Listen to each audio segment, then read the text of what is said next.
Hi friends, কেমন আছেন সবাই? আজকে ভিডিওটা একটু অন্যভাবে শ্যুট করলাম। ভিডিওটা সম্পূর্ণ দাদাভাই করেছিল। এয়ারপোর্টের ভিডিও একদম বুঝতেই পারছেন, এটা প্লেনের মধ্যে দাদাভাই একদম প্লেনে করে চলে যাচ্ছিল কাজের সাইডে, মানে সেই রাঁচি। তাই সেই ভিডিওটা করতে বলেছিলাম। ফ্লাইটের ভিডিও থেকে ডাইরেক্ট একদম ঘরে চলে আসলাম, কারণ ভিডিওটা তো শুরু এখান থেকেই হলেও ভিডিওটা আপনাদের দেখিয়েছিলাম ফ্লাইট থেকে।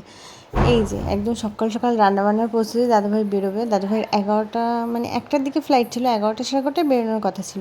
আর বাবা মাছ নিয়ে এসছে প্রচুর বাজার থেকে, সেগুলো কোটা কাটা রান্না করা। আমি ওদিকে ঠাকুর ঘরে চলে যাচ্ছিলাম তাড়াতাড়ি করে। এই যে দেখুন রান্নাবান্না কমপ্লিট, সকালে খেয়েও নিচ্ছে, আমিও পুজো দিয়ে রেডি হয়ে গেছি, বাবুসোনাকে আনতে যাবো। তাই বাবুসোনাকে নিয়ে আসার পরে এই যে নিয়েও চলে এসেছি। তারপরে দাদাভাই বেরিয়ে যাচ্ছে। বাবুসোনা দেখুন মানে প্যান্টও খুলিনি স্কুলে, সে ওর সেদিন পিটি ক্লাস ছিল, সে প্যান্টটাও পরে যাচ্ছিলো। মাও এগিয়ে দিতে যাচ্ছে, আমরাও সবাই বেরিয়েছি ক্যামেরার পেছনে, কেউ ক্যামেরার সামনে এসেছি।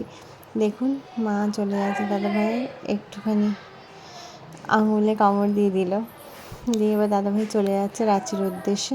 তারপরে ভিডিওগুলো সম্পূর্ণ দাদাভাই করেছে, যেগুলো আপনাদের সামনে তুলে ধরবো। এই যে দিদিভাই দাঁড়িয়ে আছে, দেখুন। এদিকে এসে বাড়ি এসে আবার আমাদের রান্নার জোগাড় যন্ত্র চলছিল দুপুরের, মাছ ভাজা টাজা দিয়ে। আর এই সমস্তটা দাদাভাই ভিডিও করেছে। আমরা বলেছিলাম একটু আপনাদের সাথে শেয়ার করবো বলে, আমরা তো যেতে পারছি না, তুমি একটু ভিডিও করে পাঠিও। এখান থেকে প্রথমে ফ্লাইট করে ভাইজ্যাগ থেকে দেন হলো রাঁচিতে গিয়েছিলো, ওর জন্য দুবার ফ্লাইট পাল্টাতে হয়েছে। তারপরে আবার ট্রেনে করে গেছে। দেখুন এয়ারপোর্টেও চলে গেছে, এয়ারপোর্টের বিভিন্ন ধরনের মানে জিনিস তুলে ধরার চেষ্টা করছে। আমরা বলেছিলাম তাই টুকটুক করে এটা ওটা ভিডিও করছিলাম, আমরাও সেই ক্লিপগুলো নিয়ে আপনাদেরকে দেখাচ্ছি। দেখুন, আশা করি ভালো লাগবে। নিত্য নৈমিত্তিক ভিডিও থেকে একটু আলাদা, একটু ঘোরা, সবসময় তো সবার যাওয়া হয় না, তাই দাদাভাই একটু করে দিলাম। আবার বিকালবেলা আমরা বাড়িতেই ছিলাম, এবার আমরা বেরোচ্ছিলাম একটু।